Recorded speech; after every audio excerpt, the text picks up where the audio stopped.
वेदाहमेकं पुरुषं महान्तम् आदित्यवर्णं तमसः परस्तात् तमेव विदित्वा अतिमृत्युमेति नान्यपन्था विद्यते ययनाय नान्यपन्था विद्यते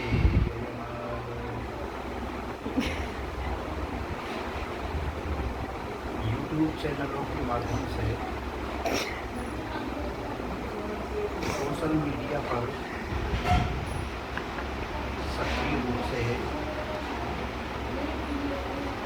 विद्यमान मेरे नौजवान साथियों, विद्यालयों में पढ़ने वाले छात्रों छात्राओं और मेरे प्रिय विद्यार्थी, इससे पहले आपके सामने मैं 8 वीडियो के माध्यम से अपने विचार आपके सामने रख चुका हूँ। काफ़ी दिनों से मेरा मन था कि आपके बीच में फिर किसी विषय को लेकर के आपके सामने अपने विचार रखें, परंतु कार्यक्रमों की व्यस्तताओं के रहते हुए ये संभव नहीं हो पाया। और आज फिर मैं आपके बीच में उपस्थित हुआ हूँ। जैसा कि आपको याद है,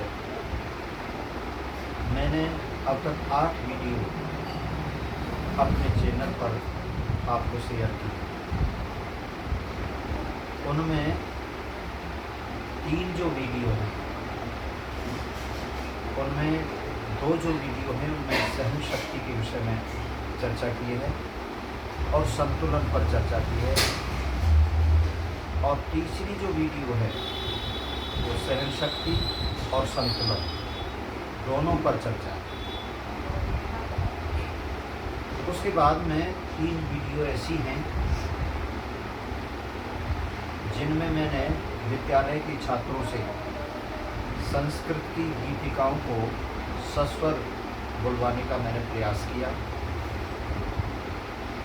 और एक वीडियो ऐसी है जिसमें श्री कृष्ण के जीवन पर संक्षिप्त सी चर्चा की है। तो किसी आर्य समाज में कार्यक्रम था तो पूरी तो नहीं हो पाई, लेकिन संक्षिप्त सी चर्चा श्री कृष्ण के जीवन पर की और श्री राम के जीवन पर थोड़ी सी चर्चा की है एक वीडियो। तो मुझे ये खुशी है कि आपने उसको पसंद किया। यद्यपि श्री राम और श्री कृष्ण के विषय में दोनों ही वीडियो पूरी नहीं है, फिर भी उसको काफ़ी लाइक और काफ़ी व्यूज़ मिले हैं। इसके लिए मैं आप सबका हृदय से आभार व्यक्त करता हूं और ये निवेदन करता हुआ आपके सुझाव, आपकी टिप्पणियां, उनका मुझे इंतज़ार रहेगा, क्योंकि आपके सुझाव और आपकी टिप्पणियां मेरा मार्गदर्शन करें। आज मैं जिस विषय को आपके सामने रखना चाहता हूँ वो संतुलन, सहन शक्ति, इसके अतिरिक्त विश्वास पर मैं चर्चा करना चाहता हूँ। मेरे बंधुओं,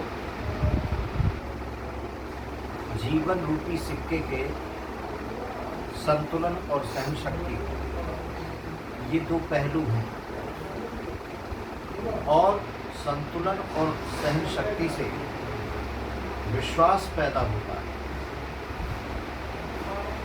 ये हम समाज में अनुभव करते हैं, ये हम परिवार में अनुभव करते हैं, ये हम सार्वजनिक जीवन में अनुभव करते हैं, ये हम संगठन में अनुभव करते हैं कि जहाँ संतुलन और सहन शक्ति है वहाँ विश्वास पैदा होता है, और जहाँ विश्वास पैदा होता है वहाँ पति पत्नी के, माता पिता के पिता पुत्र के, भाइयों के, भाई बहनों के और अधिकारी कर्मचारी के, गुरु और शिष्य के रिश्तों में दृढ़ता आती है, मजबूती आती है।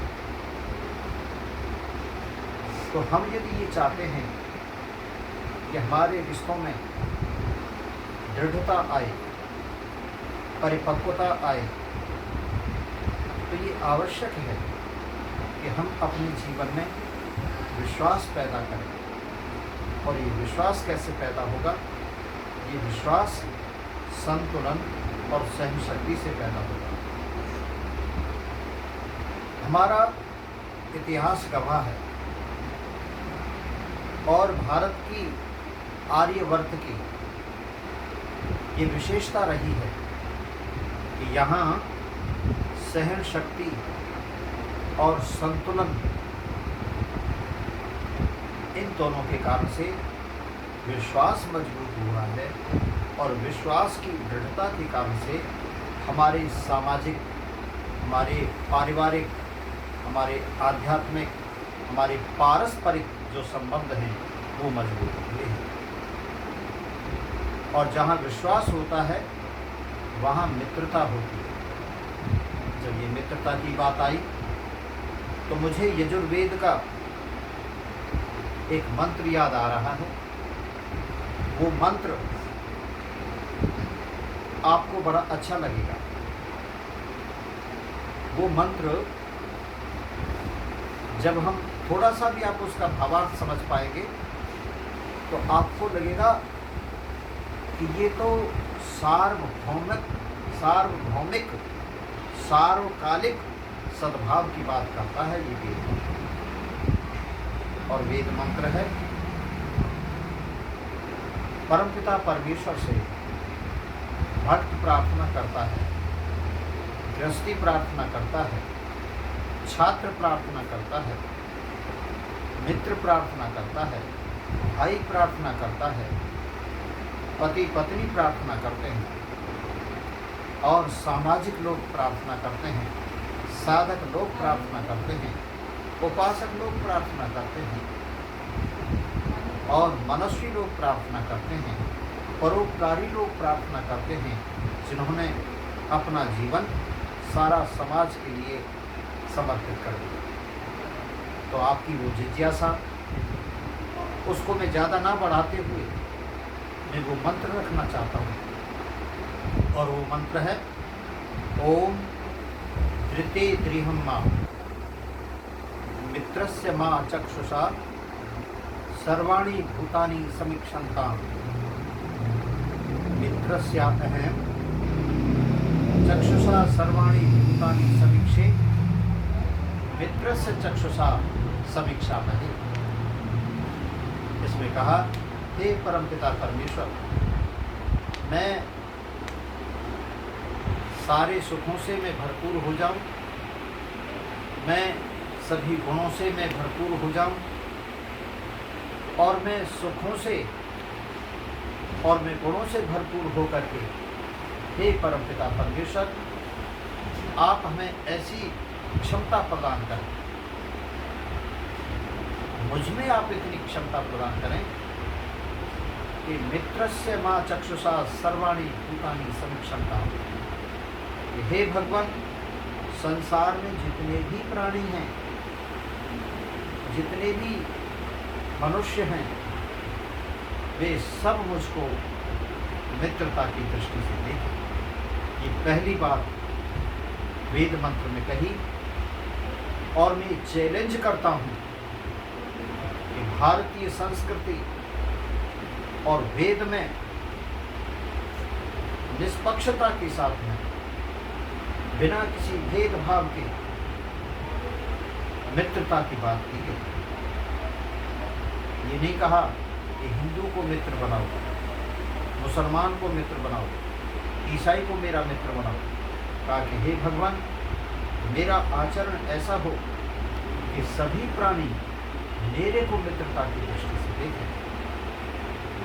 और आर्य बंधु मित्रों, दूसरी बात जो कही वो भी बड़े गंभीरता के साथ में कहा गया है और कहा, हे भगवान, मित्रस्य अहं चक्षुषा सर्वाणि भूतानि समीक्ष्य, कि मैं भी संसार के समस्त प्राणियों को मैं मित्रता की दृष्टि से देखूं, मेरे अंदर कोई भेदभाव न हो।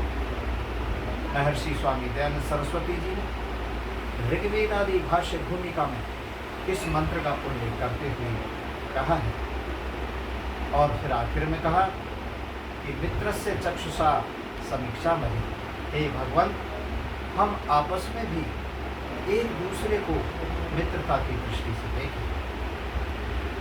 अब आप बताइए, जो वेद हैं हमारे, हमें वो सामाजिक सद्भाव की हमें प्रेरणा दे रहे हैं मित्रता के माध्यम से। हमें वो एकता के सूत्र में बंधने की प्रेरणा दे रहे हैं मित्रता के माध्यम से। ये वेद मंत्र हमें समस्त प्राणियों में समता का भाव रखने का उपदेश दे रहा है।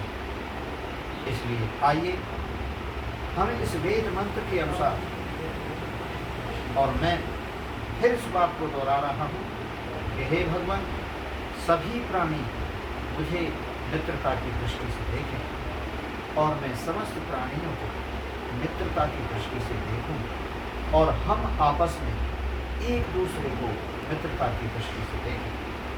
और गीता में भी कहा, गीता में श्री कृष्ण ने अर्जुन को उपदेश देते हुए कहा, हे पार्थ, यस्मान्नो द्विजते लोकः लोकान्नो द्विजते च यः हर्षामर्षभयोद्वेगैः मुक्तः यः स च मे प्रियः। हे पार्थ, जो समाज के प्रतिकूल व्यवहार से उद्विग्न नहीं होता है, यानी उसका आत्मिक बल इतना है, उसमें नैतिक बल इतना है, उसमें आध्यात्मिक बल इतना है, उसमें चारित्रिक बल इतना है कि वो समाज में यदि उसके प्रतिकूल व्यवहार भी है तो वो उससे उद्विग्न नहीं हो रहा है। तो कहा, हे पार्थ, जो समाज में अपने प्रति प्रतिकूल व्यवहार से जो उद्विग्न नहीं होता है और जिसके व्यवहार से समाज उद्विग्न नहीं होता है और हर्ष शोक भय इनसे जो मुक्त है, हे पार्थ, वही मुझको प्रिय है। ये मित्रता का भाव रखने की हमें शक्ति प्रदान करता है ये गीता का श्लोक। ये कहीं न कहीं अप्रत्यक्ष या प्रत्यक्ष रूप से ये कहीं न कहीं इस वेद मंत्र का ही अनुसरण कर रहा है। इसलिए आइए हम वेद मंत्रों के अर्थों पर विचार करें, उनके अनुसार अपने जीवन में चलने का प्रयास करें, उनके अनुसार अपने जीवन को ढालने का प्रयास करें।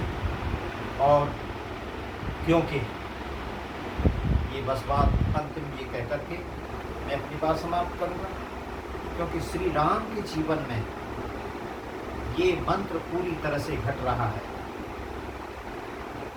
ये मंत्र श्री कृष्ण के जीवन में घट रहा है, क्योंकि श्री कृष्ण ने भी अपने जीवन में मित्र बनाए, शत्रु नहीं।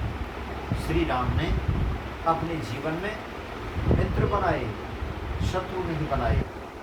यही कारण है कि अत्यधिक प्रतिकूल परिस्थितियों में राम ने धैर्य नहीं खोया। तो उसका कारण यही है, श्री राम ने अपने जीवन में इस मंत्र पर विचार किया कि मित्रस्य मा चक्षुषा सर्वाणि भूतानि समीक्षन्ता। हे प्रभु, मुझे संसार के सभी प्राणी मित्रता की दृष्टि से देखें। और कहा, मित्रस्य चक्षुषा सर्वाणि भूतानि समीक्षन्ता, मैं भी सबको मित्रता की दृष्टि से देखूं और मित्रस्य चक्षुषा समीक्षा में हम सब एक दूसरे को मित्रता की दृष्टि से देखें।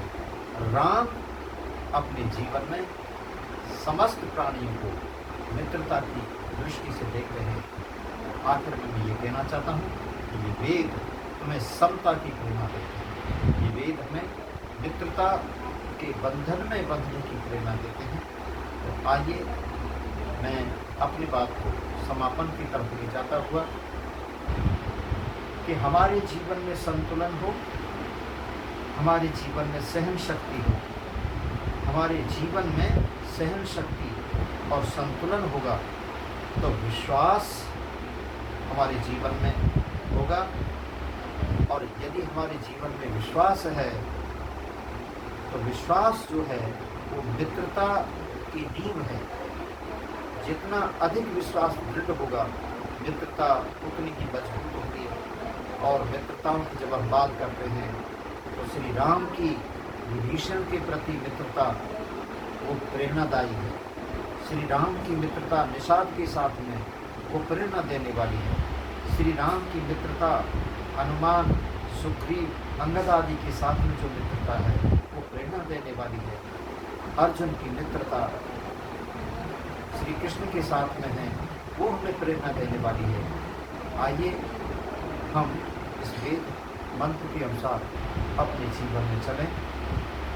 और फिर मैं इस निवेदन के साथ कि आपको ये मेरा उद्बोधन, मेरा ये संक्षिप्त कथन आपको अच्छा लगे तो आप इसको आगे अधिक से अधिक आप इसको अग्रसारित करें और इसको अपना सकारात्मक समर्थन दे करके मेरा उत्साहवर्धन आप करें।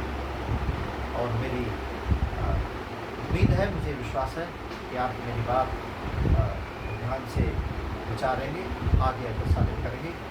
इन्हीं भावनाओं के साथ आपने मेरी बातों को और वेद मंत्र की संक्षिप्त चर्चा को सुनने के लिए आपने समय निकाला, इसके लिए आपका बार बार आभार। ओम शांति शांति।